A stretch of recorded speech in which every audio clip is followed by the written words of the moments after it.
Stay healthy kitchen में आज मैं आपको बताऊंगी कि फ़िश को कैसे धोया जा सकता है इसकी स्मेल ख़त्म करने के लिए।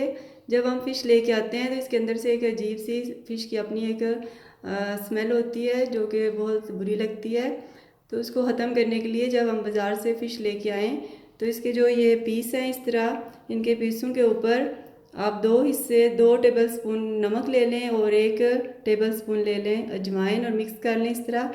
और एक एक फ़िश का पीस उठाएं और इस तरह ऊपर लगाती जाएं और उसकी साइड चेंज करके दूसरी साइड पे लगाएं। इसी तरह आप सारी फ़िश पे लगा लें।